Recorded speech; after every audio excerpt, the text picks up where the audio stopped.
All right, so now I thought, that's a lot of information. I gave you some of the definitions. To help you wrap your head around it, let's look at a real-world example of using gamma. Well, actually, not really real-world, but the game of Monopoly, which I love. Has anyone here never played Monopoly? All right, good. Has anyone here ever finished a game of Monopoly without somebody flipping the board? Because I haven't. Yeah. I love Monopoly. It's a great game. Let's use Monopoly to try to understand the Greeks. Okay? It's a little silly, but I think it'll help. Let's start with the dice. And this is our theoretical value. What was our theoretical value again? It was the fair market value. This is the first thing that I'll use to quote to my clients, the fair market value of an option. And it's based on probability.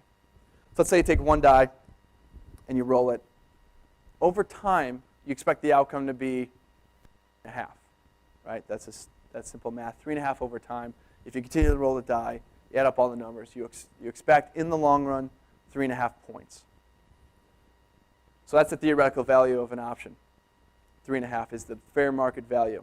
If you can buy that option at 3, over the long run, you're making 0.5 point. So that's an undervalued option. You love it at 3. Love it at 2. But if you get it at 3, you're making 0.5 point in the long run. Well, let's say it's at 4, and you have to buy it at 4. Well, now in the long run, you're losing 0.5 point. And vice versa for your option sellers. You want 4, 5, 6. 3.5 is your break even in the long run. So look at theoretical value. See where the market's trading. If you can get it at a better price if you're a buyer, or a higher price if you're a seller, in the long run, you'll be better off. All right, so that's theoretical value. Let's move on to the implied volatility. And let's say you landed on chance and you picked up this card. Take a walk on the boardwalk. Advance token to the boardwalk. And you hope one of the other players isn't sitting on boardwalk with 4 houses and a hotel. And you're paying $6,000 in rent. But let's think about this. Monopoly is based on the city of Atlantic City, right? And we're going to take a walk on the boardwalk. Let's think of this from a weather standpoint. It's August, and Atlantic City, historically, it's probably hot, right? We can assume this, that every in August, Atlantic City's hot.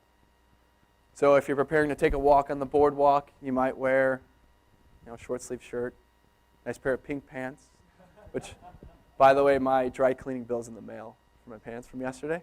Yeah, thanks. Get that back to me. You get your short sleeve shirt and your pink pants on. You're going to go on the boardwalk. Let's say, just to be certain, you check another place. You go online. You check the weather forecast. And sure enough, it says 90 degrees and sunny, clear skies. Great. That's some more knowledge that we can use for how we're going to go out and how we're going to dress and walk around the boardwalk. Then just before you leave, say you open your hotel window, you look and you see people are wearing light jackets and they're carrying umbrellas. Wait a minute now. Potentially it's going to rain. The weather forecast never said that. So now there's some implied volatility in the weather. Hey, it might rain. Now what do I do? I have all this information at my disposal. What decision am I going to make? I can go out in my short sleeve shirt and my pink pants and I might get wet. I could get sick. I could miss work. That'd be devastating. Or if I'm an option trader and I don't pay attention to the implied volatility, I get into a position I can do a lot worse than get sick. Right? I can potentially lose a lot of money. So that's our implied volatility. Next we have our delta. And that's our car token here, our Aston Martin. Let's say this is the piece you chose. And you put it on go. And you land on Reading Railroad. And you own all the railroads, so you're safe, you're great. And you keep rolling the die, and you keep rolling tens. And you keep going railroad to railroad to railroad. Nothing changes. Just keep moving around the board at an even pace. Right there, you're at delta neutral.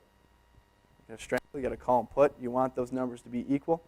Delta neutral. That's great. Markets just try and trading sideways. You're in good shape. Now let's say there's a little implied volatility and you start rolling different numbers. What if you start rolling 2s and 3s and 4s and 5s? So now you're moving around the board at a snail's pace. If you're an option buyer, that's not good for you.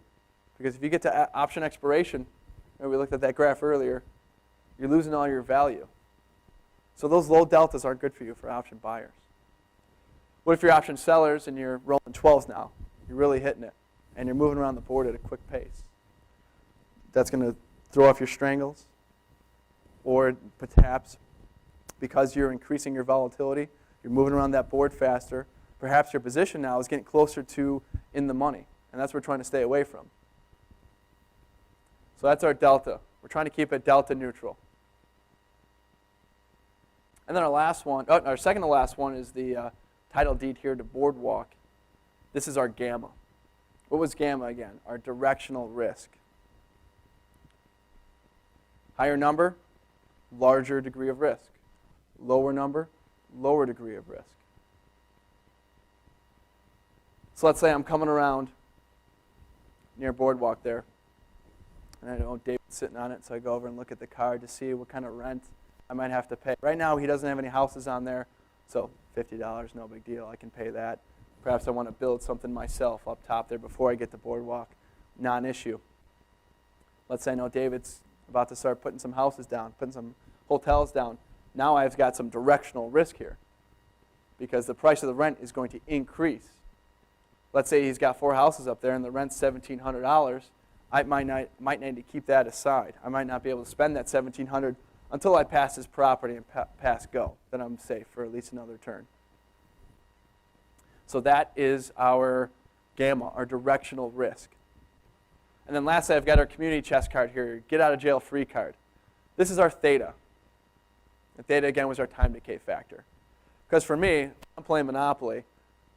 I love having the get out of jail free card in the beginning of the game. Because in the beginning of the game, what do you want to do? You want to spin around the board. You want to accumulate properties. You want to put up houses and hotels, right? You want nothing standing in your way. You don't want to spend 3 days in jail. But as the game moves on, maybe I'm not doing so hot. David here's got Boardwalk, Park Place. He's got the whole side with houses and hotels. I'll spend 3 days in jail. That's fine by me. I want to stay away from his properties, right? So over time, I feel the get out of jail free card isn't as great towards the end of the game. And then we flip the board and we go do something else, right? So those are our Greeks. Hopefully this example helped wrap your minds around what these essentially are. Like I said, we could spend one day on each Greek. We could look at charts and go over which situations make sense, compare them with other numbers. And that's something I'd be happy to do with any one of you. All my contact information is on the back of that option board. This material is conveyed as a solicitation for entering into a derivatives transaction. This material has been prepared by a Daniels trading broker who provides research market commentary and trade recommendations as part of his or her solicitation for accounts and solicitation for trades. Daniels Trading, its principals, brokers, and employees may trade in derivatives for their own accounts or for the accounts of others. Due to various factors such as risk tolerance, margin requirements, trading objectives, short-term versus long-term strategies, technical versus fundamental market analysis, and other factors, such trading may result in the initiation or liquidation of positions that are different from or contrary to the opinions and recommendations contained therein. Past performance is not necessarily indicative of future performance. The risk of loss in trading futures contracts or commodity options can be substantial, and therefore investors should understand the risks involved in taking leveraged positions and must assume responsibility for the risks associated with such investments and for their results. You should carefully consider whether such trading is suitable for you in light of your circumstances and financial resources. You should read the risk disclosure accessed at www.danielstrading.com. Daniels Trading is not affiliated with, nor does it endorse any trading system, newsletter, or similar service. Daniels Trading does not guarantee or verify any performance claims made by such systems or services. When investing in the purchasing of options, you may lose all of the money you invested. When selling options, you may lose more than the funds you invested.